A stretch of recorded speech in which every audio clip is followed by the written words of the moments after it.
Since the M2 competition has of course freshly debuted in GT7, some of you may be interested to know how accurate this car is to real life. And for those who are curious about how right or wrong Gran Turismo 7 got it on this occasion, I featured this car in yesterday's episode of Game vs Real, the M2 competition versus a real life M2 competition, which I was fortunate enough to review here on the channel as well. So if you're curious to see that, of course check out that video, but for now those who frequent the channel will be much more familiar with these videos, and that is a conventional car review within the confines of the game. Now the M2 competition is another vehicle, at this point there's very little doubt in terms of authenticity, to come from that leaked data mining list of around 80 cars, which of course I did a massive video on with quite a few views here on the channel. If you haven't seen that one, of course, if you want to be spoiled technically as far as more cars to come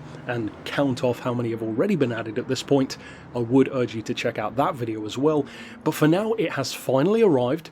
For some people it has been the highlight of this update, at least aside from Road Atlanta itself, and for me I completely agree. Now my thoughts in terms of realism are of course already featured in that other video, but purely as far as this car within the game, I think it's fantastic. The pricing isn't too crazy at 91,000 credits. Of course you can buy it from the main BMW dealership, and even the point level isn't all that high. 548 given what the car can do, what it's capable of.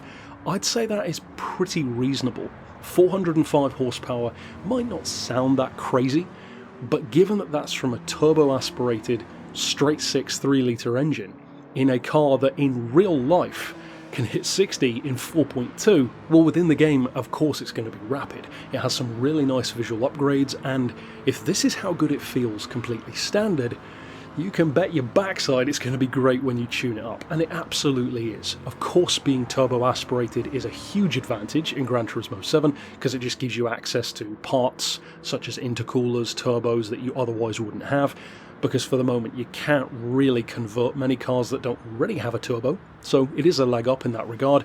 And in terms of just its raw potential, even though the car weighs 1,575 kilos, so it certainly isn't a flyweight, it's not overly heavy, but it's not super light, the fact that it is that much more compact, in particular, over the M4 competition, or even a normal M4, that is the biggest weapon in this car's arsenal. And in terms of that, spoiler alert, that is realistic, because I've reviewed both an M2 competition and an M4 competition in real life, and the real life M2 is a more nimble car. As good as the M4 already is, likewise in the game the M4 is great, but this is definitely at least straight out of the crate, more playful, more nimble, and certainly feels faster.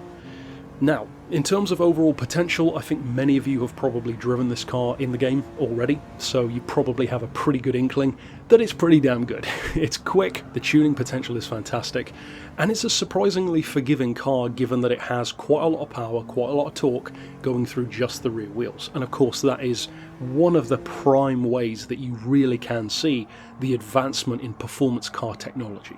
What 10, 15, certainly 20, 25 years ago would have been quite a leery car to drive, now is pretty beginner friendly.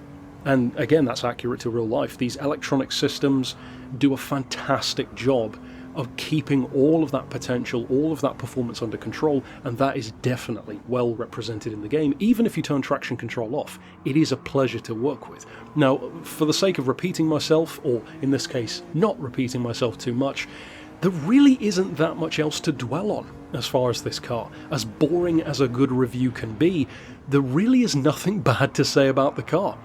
Again, like real life, it's just a really good all-rounder. It's not difficult to see why people love them, and even though personally I would say I'm a bit more of a 1M kind of guy, at least in real life, it stands to reason that in the game I probably would be as well if we ever got it, but you can definitely see the inspiration. And one of the things that I love about the M2 is, especially here, more so than the 1M in fact, this really does feel like the modern day interpretation of a 2002 turbo, and I think that's really cool.